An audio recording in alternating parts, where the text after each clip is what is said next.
am I talking to a different racing driver now compared to 12 months ago? I think if I put last year's me in this year's car, I would still be doing a worse job than I am this year. So I would be doing worse, I think, in 99% of the scenarios. I'd definitely say a better driver than I was. The thing is, it probably doesn't look like that at times from the outside, and I'd probably agree with anyone that says that. You know, I still believe, like on Sundays, I believe I'm the guy who often has the best pace management and tyre understanding and these things. This episode is brought to you by Dropbox Dash, an official technology partner of the McLaren Formula 1 team. In the race to give you the best photos, videos and social stories straight from the track, the McLaren F1 team trusts Dropbox Dash to get content to you fast. Learn more at dropbox.com/McLarenF1. I'm delighted to say that my guest this week is none other than Lando Norris. Thank you. Lando, I love our chats. How are you? I'm very well, thanks. How are you? I'm very well. That microphone was being held by Brad Pitt this time last week. Going up in the world? Well, I think one superstar to another, actually, is what I'm thinking. Cheers. Look, on the subject of Brad, actually, before we move on, have you spoken to the engineers about how he got on and Austin, and were they impressed? They were impressed. Yeah, because I don't think what people realize what it takes to step into a Formula 1 car and just go out and drive and give it some, especially because it's a very warm day in Texas. He did a very good job. So, I've seen some of the data, I've seen some of the overlays and things. But I think for his first day in a Formula 1 car, because obviously what they drove before was Formula 2 and certainly quick, but it's not Formula 1. And he got up to 197 miles an hour, he said. So and gutted that he didn't do 200. He didn't do 200. Yes. They should have just taken a bit of wing off so he could do it. But it was cool. Like, first of all, because I was out the day before to he'd ask some questions and things. Was he a sponge for information? He definitely wanted to understand things and know like what I felt in different places. What gears I was using, things like that. What makes you want to use different gears and what's the feeling you want to have. So he definitely was asking like a good amount of questions, which is cool, because it's not like he's like, I just want to go out and drive and do it. It was just I think he wants to do well and he wanted to drive fast, and that's always a nice thing to see. Don't crash. I did say that. That was my main bit of advice. But at the same time, I think that was the last thing I said to him, but I still said, give it some. Like, when you're uncomfortable, just push it a bit more, which is a hard thing to do, but you got to kind of break through that barrier of feeling a bit uncomfortable. I think in Formula 1, you have to get very used to it not feeling right, and that's normally kind of when it's right, So especially for your first day, everything's going to feel uncomfortable. The more just used to kind of being a bit uncomfortable you can be, the better you'll do. Now, talking of movie stars, just move the microphone a little bit. I think since you were last on the show, this has all developed a little bit more. The goatee, you're looking a little bit more like Johnny Depp. Thank you. I need some sunnies, don't I? No, I'm thinking more Jack Sparrow, Captain Jack. All right. Not that far, yeah. Thank you. Yeah, I've been working on it. Yeah. Not all treasure is silver and gold, Lando. No, it's my attempts. It's all I can do for now, so I'll take it. Do you enjoy, I'm just thinking of Jack Sparrow now and his quote, not all treasure is silver and gold. Yeah. Do you enjoy the simple things? I do. My gold is memories. My gold is, time with my friends and family.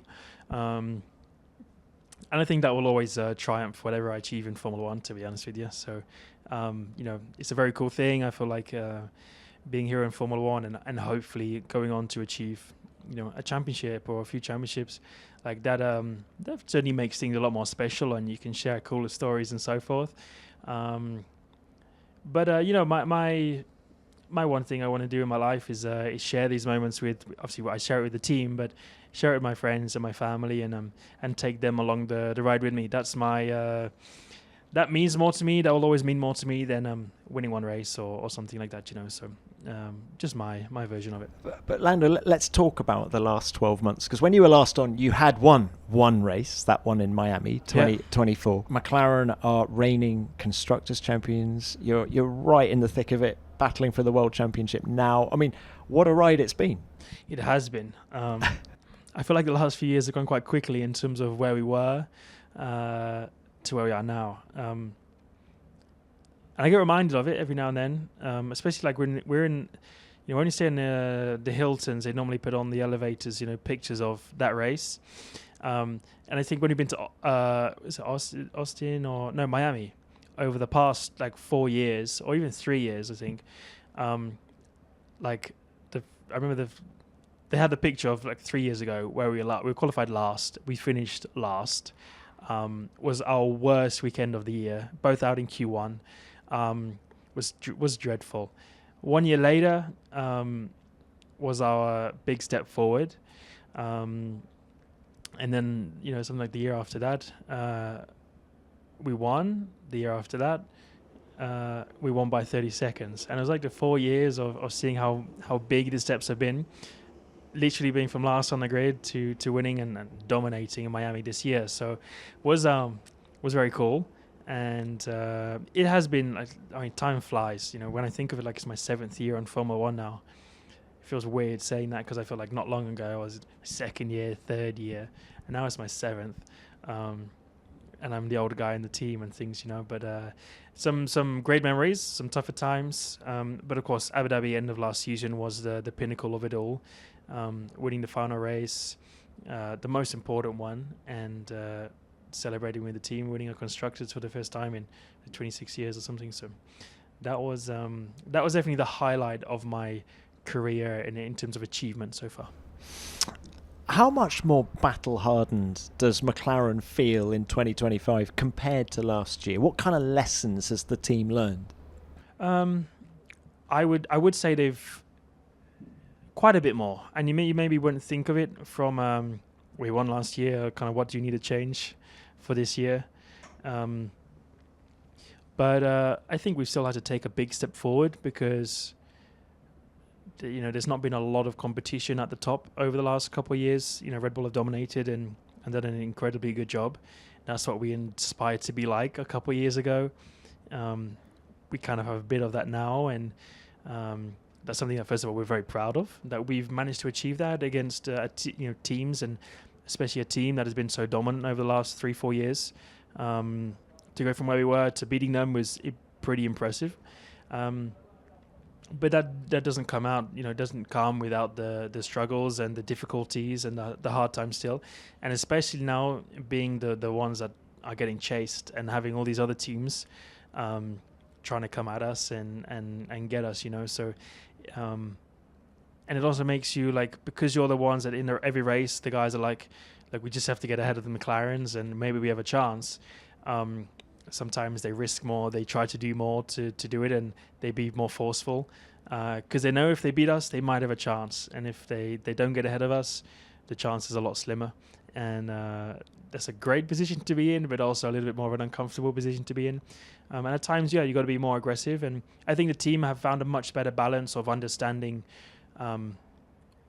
what side to be on, whether sometimes you need to be patient and kind of be a bit more relaxed with things, or you need to be the team that's pushing more, being more aggressive, taking more risks. Last year was a bit more like, let's just take risks and go for it. This year it's let's be patient here, let's be more aggressive here, and I think we have a better understanding of that. How interesting, because from the outside looking in, it feels like you guys are more aggressive this year, I think. Yeah, I think sometimes I think a little bit of it is perception of just being at the front and being the guys up there, but it's also, I think, it just is showing more really. I think that's the positive of being at the front is people highlight the good times more and they highlight the bad times more. I think just in previous years, last year there was times we took more risks, it just never got showed, or people don't recognize it as much because a risk could be going from 4th to 3rd. Not the biggest achievement for anyone, but for us on that day was like a win, and we still had those moments last year, but eventually got on to, a win is a win for us, and we won't be happy unless we win the race. So times have changed, and the position we're in has changed the perception of what's good and what's not. This episode is sponsored by Shopify. This podcast started out as just an idea, one of those wouldn't it be cool if moments. And now, here it is, a real show I get to share with all of you. Bringing an idea to life is something so many of us dream about, but it's easy to get stuck thinking, what if I don't have the right skills? Or what if I can't do it alone? Turn those what ifs into why nots with Shopify by your side. Shopify is the commerce platform behind millions of businesses around the world and 10% of all e-commerce in the US, from household names like Mattel and Gymshark to brands just getting started.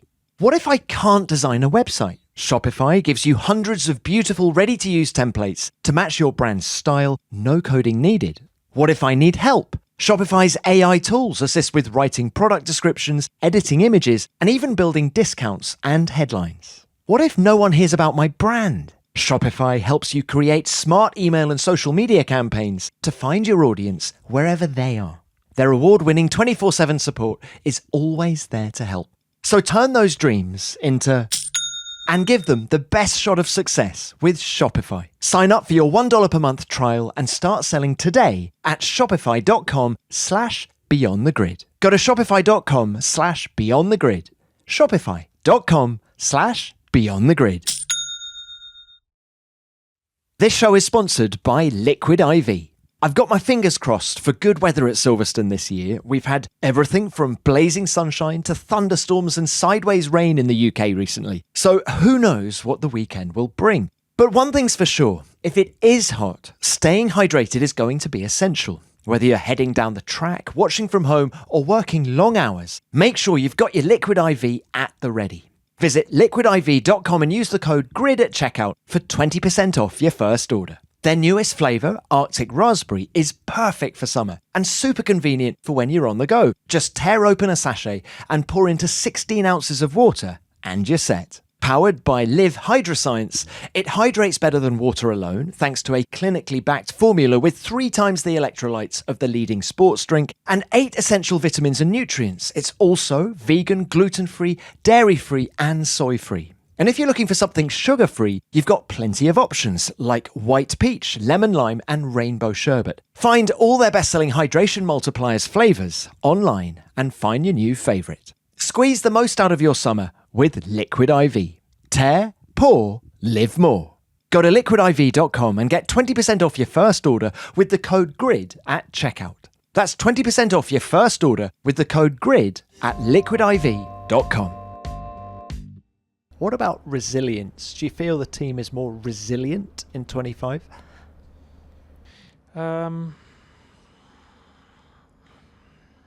This is tricky. I think so. I mean, there's still been trickier moments. I feel like, again, what we've had to adapt to is not being happy with a second or a third when, again, 1 year, 2 years ago, we were like, this is the most incredible day ever, was finishing on the podium or even having a top 5. Now it's like, well, we didn't win. We're not very happy. And very different mindset to have, but understanding that and I guess it's a weird one to say, but having the resilience of, today we were beating qualifying or we've had a third in the race, but understanding that there's always more to learn and there's always things to improve, even when you're currently the best team and you have the best car. Things can still go wrong and things don't always go perfect. And kind of not beating ourselves up too much over some of those results because it's a long season and we have the faith and belief that we'll still be the best team throughout the whole year. So there's just been different challenging moments rather than, resilience a few years ago was can't get into the points and can't get into Q3.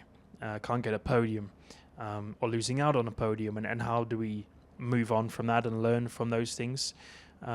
Now it's tinier, smaller things sometimes it can be more obvious and bigger, simpler things, but it's more like there's more pressure on everyone because it's if we don't get something perfect at times it could cost us a race win. And it's every individual coming together and kind of sticking together through those moments on how can we stick together through this as a team.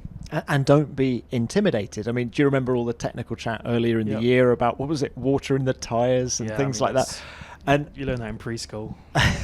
Yeah, but not letting that put you, off your stride, I suppose. Yeah. I mean, it's been very amusing seeing what people can come up with and just create out of nonsense. But it's also like, we're under more scrutiny. There's more checks. There's been more rules. There's been more implements of things to try slow us down and make things more difficult. But that's, I think, just life at the top. When you get to the top, you have more people trying to drag you down. And especially when it's team against team, that's a big part of it for them, is trying to see how you can get at each other and how you can, and it kind of, in some ways is any means necessary, for a team to try and get back to being on top. And sometimes, it's individuals coming out with just somehow bizarre theories of water in tires or in the brake ducts and all that stuff. Which means you're doing the right thing. You're doing a good job if people are having to come up with such nonsense, but amusing at the same time. And some of that resilience, I think, must come from you. You're the senior man. We've already mentioned that. Year 7. So let's talk about you. What have you learned since last year? From that first win, it's all happened really quickly. That first win in Miami. Yeah. And sort of, am I talking to a different racing driver now compared to 12 months ago? Definitely. And I'd definitely say a better driver than I was. The thing is, it probably doesn't look like that at times from the outside, and I'd probably agree with anyone that says that. Because it's been a trickier start to this season for me than I think what I would have expected and what probably everyone else from the outside would have expected. But that's the way it is. That's how things have gone this year. Certain things have changed and made my ability to perform at that top level a little bit trickier and harder to achieve at times. It doesn't mean I'm a worse driver. It just means there are different challenges that I have to overcome and learn from and adapt to. But that's part of being a driver. In the end of the day, is adapting to whatever machinery you get given in a way. But sometimes it's easier, sometimes it's trickier. But where are you a better driver? You say you're a better driver than you were 12 months ago. I think I'm still better at being able to get lap time out of the car than I was 12 months ago. So I think I am still a quicker driver. I think if I put last year's me in this year's car, I would still be doing a worse job than I am this year. So that's not a good job, I guess, in the end of the day. But I would be doing worse, I think, in 99% of the scenarios. I think if I put last year me in, maybe one decision every now and then might be better because I was a bit more, I was knowledgeable, but kind of you can just go with the flow a little bit more. And sometimes that can get you a better result, or you might make the better decision because you take a bit more risk. But in the end of the day, I think most of the decisions that I make now are better decisions than I would have made. Are you changing the way that you approach the racing this year? No, I mean, the only reason I'm changing it is because my qualifying has not been as strong, and therefore I got to try and put up more of a battle and try to do more overtakes and things like that, and some have been good races, some have not been good races. I've still had my fair share of mistakes, but it's not because I'm not trying or not trying to do the best job or the level I need it, like I know I'm capable of, but there is different reasons. And whenever I say things, I think I do say things in a way that there can be different reasons for things, but I don't think, and I probably never will, use them as excuses for reasonings. Like the car's been harder to drive this year. It's not an excuse for me not doing a good enough job. My excuse for that is I'm not doing a good enough job inside the car. But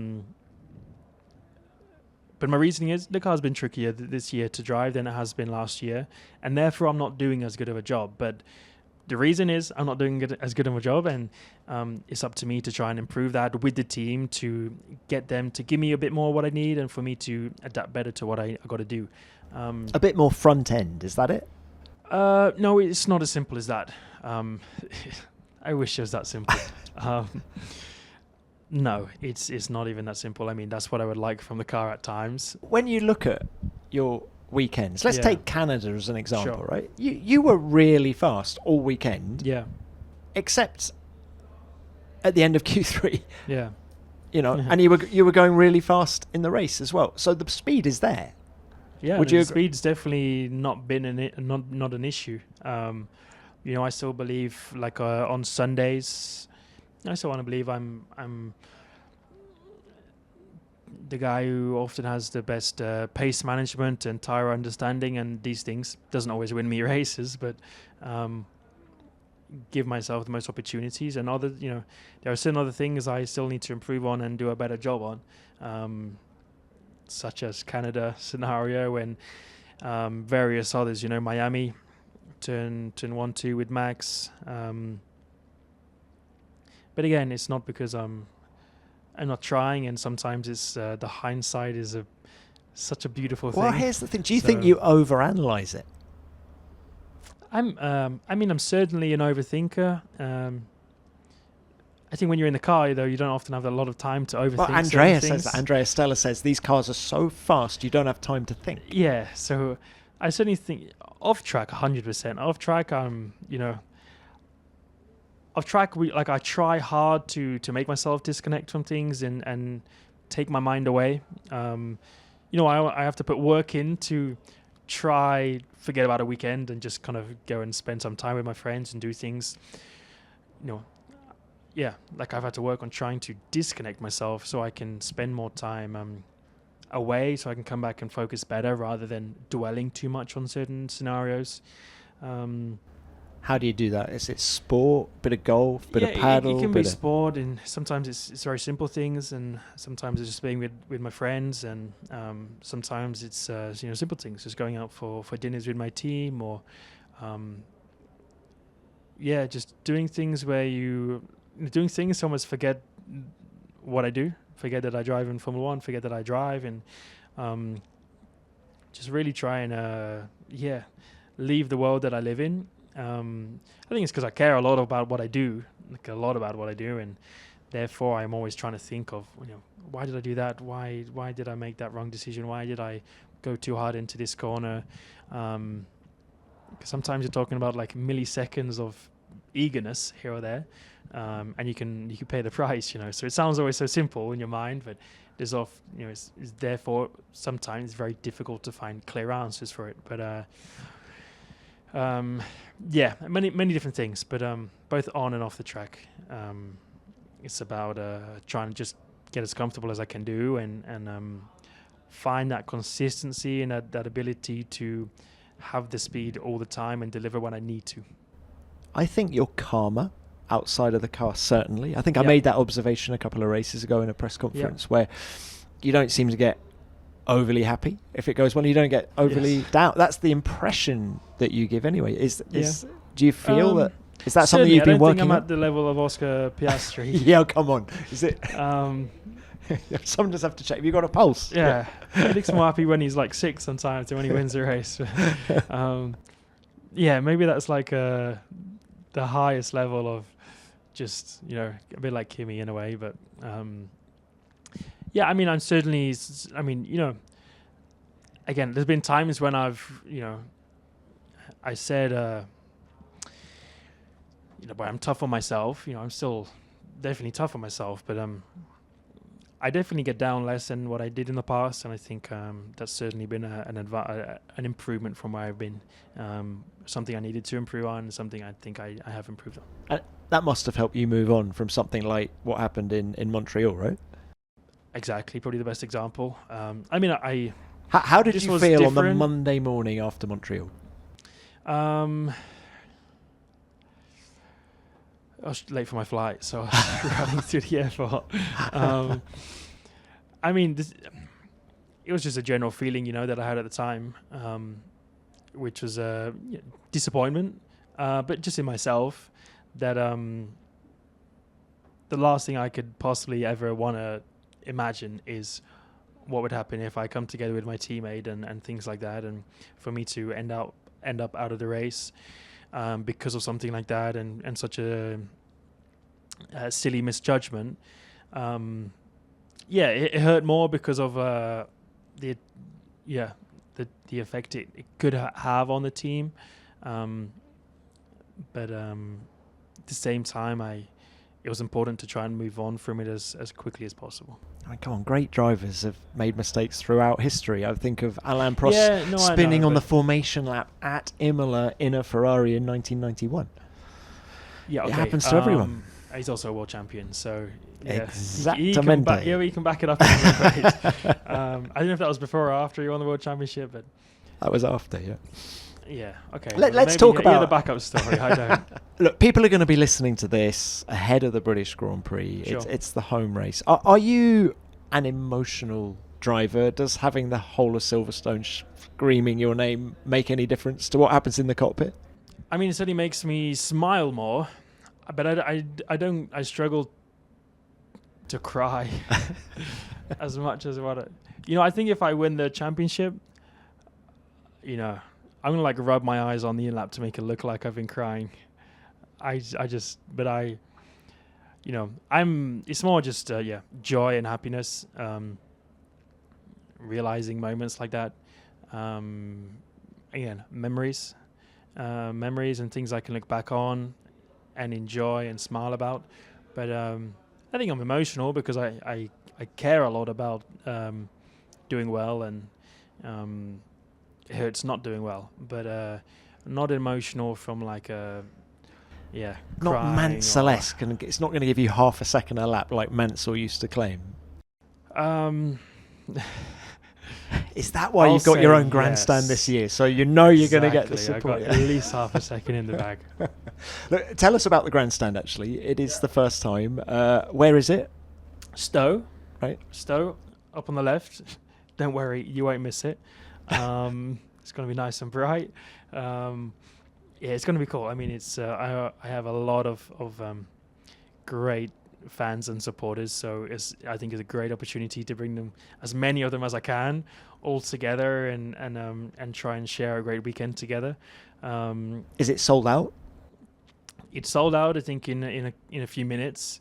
That quickly that we then bought another stand to try and fill even more people on. So I don't think we expected it to go quite as well. And we're a little bit cautious at the beginning. Do I have that many supporters or not? Come on. But it's incredible to see how quickly it all went. And at the same time, I feel like they support me every weekend. So it's more can I give something back to them and give them a good weekend. Now, you finished, let me just get this right, 2nd, 3rd, 4th and 5th at Silverstone. What would that number 1 mean? Would it be the biggest one? Bigger than Monaco? I think it'll be bigger than Monaco. I think Monaco is incredibly cool, incredibly special. Again, because of the history, but I think in terms of the meaning there, the track, the fans, the feeling, the atmosphere, I don't think you can really compare Monaco to Silverstone from that sense. There's a great atmosphere in Monaco, but it does not compare to I think anyone's home race. But I think for a Brit, Silverstone is that place where it's unbeatable. So I would pick a Silverstone win over a Monaco win. Have you ever discussed it with Lewis? I mean, he's a 9-time winner at Silverstone. How to win at Silverstone? No, but just sort of like what it feels like to stand on the top step. I know. In a way, I don't want to. I just want to experience it. There's no point talking about it. I'd rather just experience it. So your own way. That's the plan. While Lando Norris and Oscar Piastri are pushing on track, the McLaren Formula One team are in another high-stakes race off track, one to deliver real-time updates to you and fans around the world. The McLaren F1 team's marketing and social teams are under constant pressure to push, getting photos, videos, and stories out in record time. That's why they trust Dropbox Dash, an official technology partner of the McLaren F1 team. Dash helps them instantly find what they need across all their tools, Gmail, Smartsheet, Dropbox files, and more, all in one place. But it doesn't stop there. Dropbox Dash also reads, summarizes, and distills everything and helps the team make faster decisions. When every millisecond counts, the McLaren F1 team counts on Dropbox Dash to save time, reduce friction, and stay ahead. Want to learn more? Take an exclusive behind-the-scenes look at how Dropbox helps fuel the McLaren F1 team's performance by visiting dropbox.com/McLaren F1. That's dropbox.com/McLaren F1 to learn more. You know how we were talking about Brad Pitt earlier in our chat? Let's bring in your equivalent of Brad Pitt to talk to us now. It is your race engineer. My equivalent? Why is it my equivalent? Well, I don't know. But Will Joseph, your race engineer, come and join us. Lando, you're probably right. It's more Maverick and Goose, isn't it? Yeah. Maverick and Goose? I don't know who's who, really. You still haven't watched the film, have you? No. Look, guys, how would you describe your relationship? You've worked together since Lando first came into Formula One. Good. I think trusting. Trusting? Honest? Yeah, trusting, honest. Enjoyable? Yep. I hope. No, I think so. On the whole. Most of the time. I think they're good ones, to be honest. I think that's a good starting pack. Yeah, like people often refer to other engineer-driver combinations as husband and wife and stuff like that. I don't think we're like that at all. No. I think we're more, There are moments. older brother, younger brother type thing. Probably, yes. Please do what I ask you to. Yeah. Don't embarrass me. Yeah, that kind of thing. That goes both ways. Yeah. Yeah, like that, I'd say. Look, Will, as I said, you've worked with him since the beginning. How has Lando evolved as a racing driver in the time you've known him? Massively, I think when we started out, even in the first test as a rookie, effectively, you were concentrating on very different things to what we concentrate on now. Lando's in a position now where he sometimes leads us rather than years ago when we were sort of leading him through every single thing. The years of experience, although Lando wouldn't admit it back then, experience counts a lot, and therefore, we use that experience to benefit everyone around Lando to the maximum. So, almost like a change of person, even though it's still Lando. Can you relate to what he's saying? I can, yes. Completely different person. I can remember the first test in Budapest, and just how daunting it was going out in the F1 car for the first time. Also how quick it was being in the car, but at that stage it's still like welcome to the world of Formula One, and you're working with all the different engineers, and you have one person for each kind of different thing you're trying to work on. Then you got a strategy team, and you have this team, and and they're all there in the end to try and help you. And it's weird because until that point in every other category you basically just have an engineer, and that's it. So when you have that realization of all these people around you to try and help you go out and do a good job and get the car across the line, it's a weird feeling, but a very cool one. And I think not an easy one to settle into easily, and not an easy one to know how to maximize every single person and every single team together. But I think that's probably the area you learn the most in, is how to work together the best, how to utilize the people around you. I mean, people at home see you on the telly the whole time, Lando, but just explain, is Will your touch point with the team? Is he the person you speak to the most? Certainly in the car, he's the only guy I speak to. Although everyone else is listening to what I'm saying, Will's always the guy who probably understands me better than other people. He knows what I like and dislike the most. There's certainly things that we say that we maybe understand differently to someone else who's just listening in, whether it's a saying or whatever. But I think Will is like my go-to from everything, because he's the guy talk the most to you about the car setup and what I want and all those things. And you just build that relationship over, what's it, 9 years now? Quite a while. Do you get to the point where it's telepathic? Can Lando just look at you, Will, and you know what he's thinking? What I am telepathic with Sometimes is like car setup. I know what direction Will's going to go in. So not true. No, it is. It's not. It is. You need to elaborate on that. It's only because I put it in the notes. Yeah. I don't know. No, I think there are I certainly think we can be looking at data or the TV together. You can point at it, and we both know what you mean, even though we don't say anything. That kind of thing. But not like we say things at the same time. So, but telepathic in terms of our understanding of things is aligned, and all the stuff that you need to be like have the correct understanding for, and the same understanding for, is aligned. So I think that's the most important part. You talk about car setup. Does Lando want the same things now that he wanted 8 years ago? Pretty much. I think so. I think the driving style hasn't changed. No, and I don't think we necessarily talk about it in that manner. I think we're always just trying to find. I guess because everything has stayed relatively consistent, we just talk about how we make the car go faster for us. Sure. We haven't really had to talk about it as, we need this, we need that. We certainly have some areas that we sort of want to stay away from, but I think it's been fairly consistent, I'd say. I think the thing you also understand is like what is you and what is the car. I think that's something you learn over time, is like how much of an extent and an impact you can have by changing what you do while driving, and how much like I don't want to do any more of that because that's not what I'm, let's say, as good in. Driving a car in a different way or a different style, and then you need the car to come a bit more to you in order for you to maximize. So I think that's a bit of the experience part, is knowing, okay, how much is it the car isn't doing what I want, and how much is it, okay, I need to adapt more to what the car is. And that's not an easy balance to always know.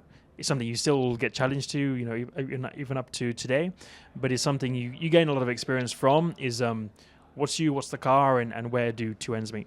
Well, I've often wondered, are you more than just an engineer to Lando? Are you helping him outside the car? Do you help him prepare to get himself in the right frame of mind before a quali session, before a race? I mean, I think I am more than an engineer, and to be honest, everything other than the engineering is the hardest bit. The engineering, I think, comes naturally, because that's my trade, right? Good at maths, good at science, good at looking at squiggly lines and things. And it's all the other stuff around it that is hard. I think everyone around Lando plays a part in helping him prepare to be in the right frame of mind. So it's not just me, but we all take on that responsibility. And we have things that we either say or definitely don't say, but it's not it's not a prescribed thing. We don't go through the same procedure at every event. We don't say, the lucky phrase or anything like that. We try and keep it authentic and just stay in the right frame of mind for what we're focusing on at each session, and the goals of each session change. Do you have any superstitions? Do you get in the car, for example, from the same side every time? I do, but I don't care if I don't. You do just because the stall's always there, not because... It's just easier because there's less people on the left. Yeah. So it is always from the left? I would say, I don't have any superstitions. Like, I'm not going to be like, oh God, what's going to happen because I get in from the right. I just have, let's say, structure of or an order of things that I do.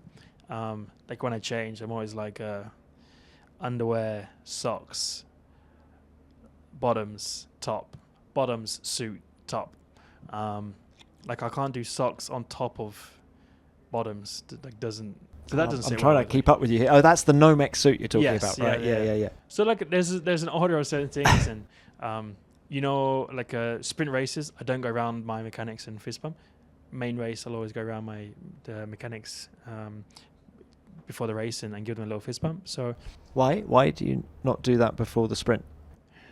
Great question.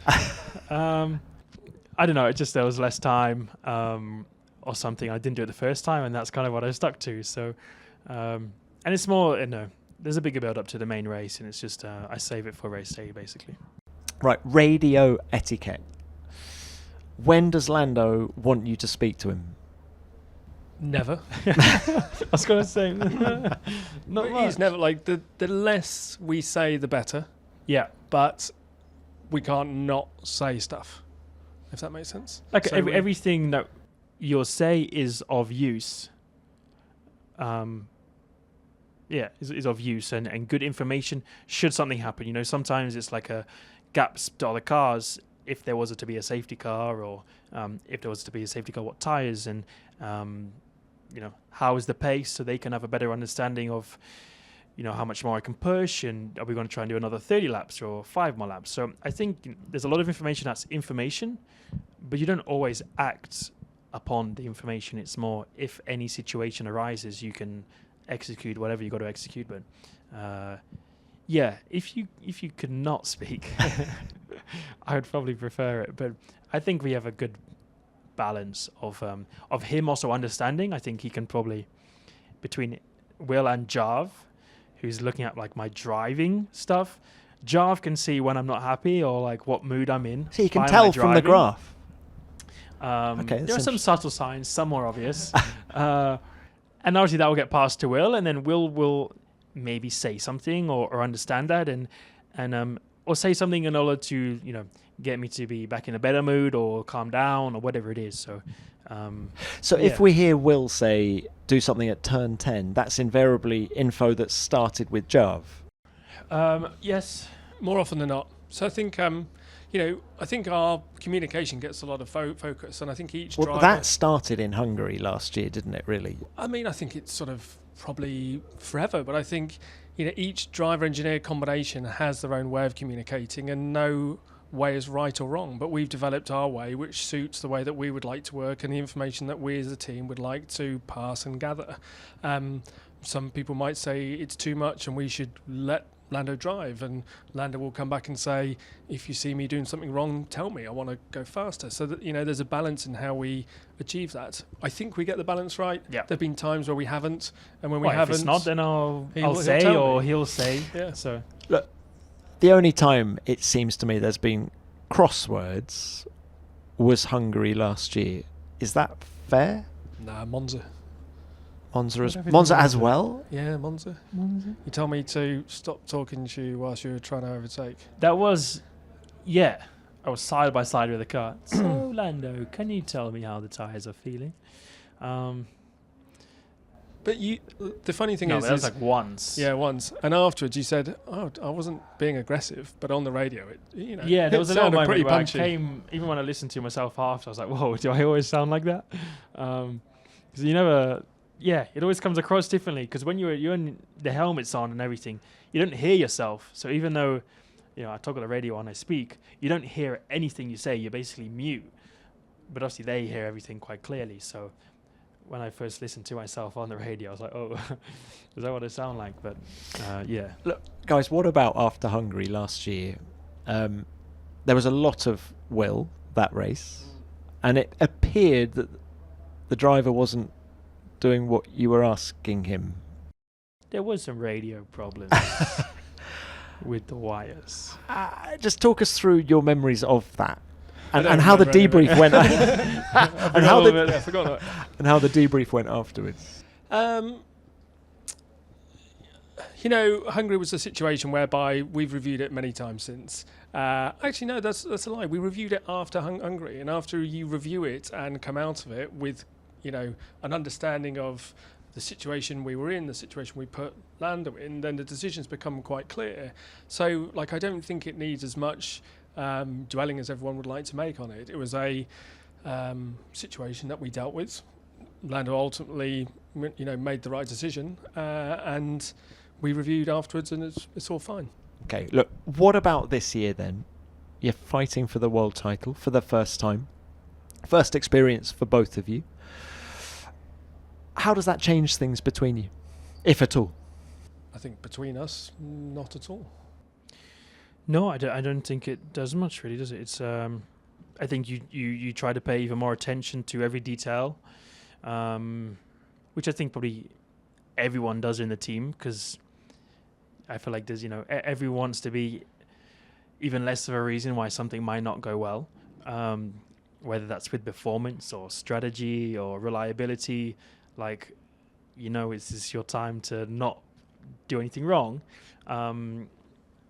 That just makes everyone step it up a little bit, which is a good thing. It's like a positive pressure. But otherwise, it's normal stuff, I would say. I think so. I think it's the normal evolution of a pairing. If we weren't fighting for the championship, I'd hope we'd be still trying to execute every weekend the best as we can. And now that we're in a position where we can do, as Lando says, the bar's raised a bit, but ultimately every weekend we just try and do the best job possible. Okay. Well, guys, how much time do you spend with each other away from the racetrack? Well, I'm coming around for dinner soon. You keep saying that. Well, I'm not been in the UK that much. Will's cooking, I think. We have maybe. talked about coming over. Yeah. I think my daughters are going to go nuts when that happens. So I think that'll be the most What are you gonna interesting cook? thing. Whatever you'd like me to cook. Okay. Probably chicken, right?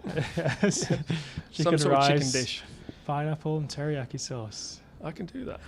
The order's in. Yep, orders in. No, I mean, we see each other in the factory between every combination of races. So if there's a double header, we probably won't, but after every grouping of races, we'll spend at least a day together. And it's, a fairly full-on day. We're like, it's fair to say we're not best friends outside of work, but I don't think we need to be. I think we work as a very close pairing. That doesn't mean to say that I need to text Lando every 5 minutes. I'll speak to Lando when I need to, and I'll leave Lando alone when I don't. And I think that's probably the best way to be, right? I think so. Why does the relationship between you work so well? Trust. Passion, not in a weird way. Passion of goal and love of racing. Passion to win.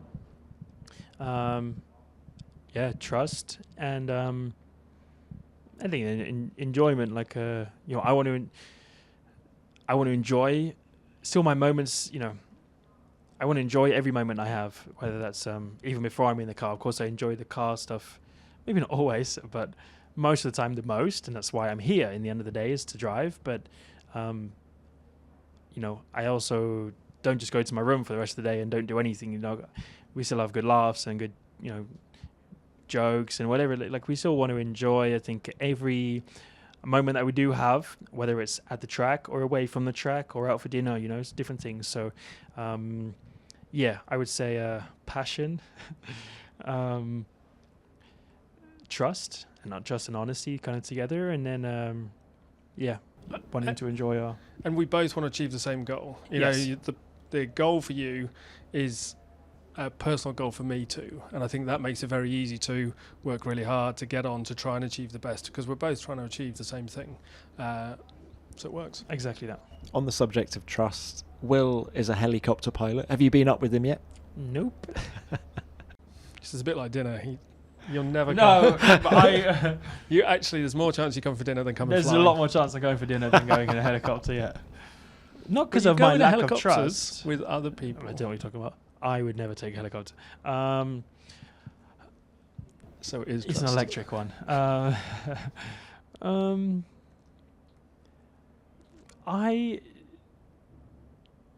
That's for work purposes. I don't know. I'm a weird one. It's not because if someone said, do you want to just go up in a heli for a bit of fun? Yes, please. See, I'm also scared of heights. So, the bigger the the bigger the heli, the bigger the heli, the better. So it sounds. I don't know. I'm a little bit fearful of helis. That's the problem. Not him flying them. Not him helis. flying them. Just anyone. But sometimes they are necessary in order to try to be in multiple places at one time. So maybe like if we have to get to Silverstone next week, I'm down. We'll do it together. Like it's a true purpose. Yeah. Yours is perfect. I'll enjoy fun. it, and I'll you're be just getting from A to B. I'm in a brace position the whole way. Want to see that happen. Guys, thank you for coming on the show, Will. And thank you for your time as No well, worries. Lando. It's been great to have you both on. Just before you go, can I ask you both the question that I'm asking everyone on the pod this year, which is, Formula One is 75 years old this year. I'd like to ask each of you for a favourite moment in that time. It doesn't have to involve you. It can be anything. Who'd like to start? Lando. I'm just gonna be selfish. I would just say last year. Like Abu Dhabi, post Abu Dhabi. Yeah, I love history. I didn't like it in school. I love the history of Formula One, and I respect all of it. But for me in my life, it's like, what moments can I have and share? And that one incredible moment was the constructors at the end of last season. So for me, and the one I remember, and the one that will stick with me forever, and the one I'm most proud to talk about and kind of look back on is exactly that. So I'll have to go with that. Okay, Will? That was cool. I think first podium, actually. First podium. Here. Austria. It's definitely up there. Like, I think what was cool about that is it actually took like a lot of people in the background to help achieve the gap, such that we were within five seconds. And I think that sort of the combination of everything we'd done up until that point to try and be in a position to be on the podium, and then it kind of came together through everyone's help. Yeah, is pretty cool. And I think that, you know, the last two laps, the energy from everyone involved was fantastic, and even the energy from you when you crossed the line, you know, was cool. So I'm going to say it was a very cool moment. First podium. And the energy from Zach when he squeezed you afterwards. Didn't he damage a rib? Yeah, a rib. He cracked my rib. He's got a history of rib cracking. Yeah, you do not want to get hugged by him. Guys, what a wonderful chat. Thank you very Cheers. much for your time. Cheers, Tom. Thanks a Thank you lot. very much.